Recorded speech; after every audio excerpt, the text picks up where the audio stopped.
പണ്ടാരവടങ്ങ എന്തൊരു ചൊറിച്ചില്. നമ്മുടെ ഇവിടുത്തെ താരങ്ങള് അധികം വളരെ നീറ്റായിട്ടൊക്കെ അഭിനയിക്കും. അവിടെ ചെല്ലുമ്പോഴത്തേക്കും തുണിയും വേണ്ട, ഒന്നും വേണ്ട. അതെന്തര അങ്ങനെ? നിക്ക് ഏത് റൂട്ടിലേക്കാ വണ്ടി തിരിക്കണേന്ന് എനിക്കിപ്പോ മനസ്സിലായി. ഞാൻ അത്ര ഭയങ്കര വൃത്തിയായിട്ട രീതിയിൽ അഭിനയിച്ചിട്ടില്ല എന്നാ പറഞ്ഞത്. ഞാൻ എപ്പോഴും ഒരു ഡീസന്റ് ആയിട്ടുള്ള രീതിയിൽ അഭിനയിച്ചിട്ടില്ല. പെണ്ണുങ്ങളായ ഇങ്ങനെ തന്നെ വേണം. ഒരു കാര്യം, അത് നമുക്ക് അഭിമാനിക്കാം. നമ്മുടെ അടുത്തിരിക്കുന്ന നമ്മുടെ പെങ്ങളുകുട്ടി ഭാവന ഒരിക്കലും ആ ഒരു സിനിമ നമുക്ക് കാണേണ്ടി വരില്ല. മലയാളികളുടെ ഹതഭാഗ്യം. ആരാന്റെ കാര്യത്തിൽ എന്താ താല്പര്യം? ഇത് ഏകദേശം ഇതുപോലെയൊക്കെ ഫ്രീക്ക്. ഇതൊന്നുമില്ലാന്ന് തനിക്ക് നാണമില്ലേണോ? ഇല്ല. അത് തന്നെ. ഏതോ ഒരു തമിഴ് ഇന്റർവ്യൂവിന് ചെന്ന് കഴിഞ്ഞപ്പോഴത്തേക്കും ബിക്കിനിയോ കുക്കിനിയോ അങ്ങനെ സാധനം കിട്ടുന്നു എന്ന് പറഞ്ഞു. നീ അതുപോലെ വരുമോ?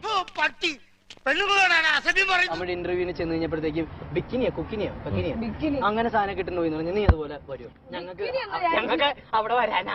നീ ഇത്ര നാണം കെട്ട ഒരുത്തനാണെന്ന് ഞാൻ വിചാരിച്ചില്ല.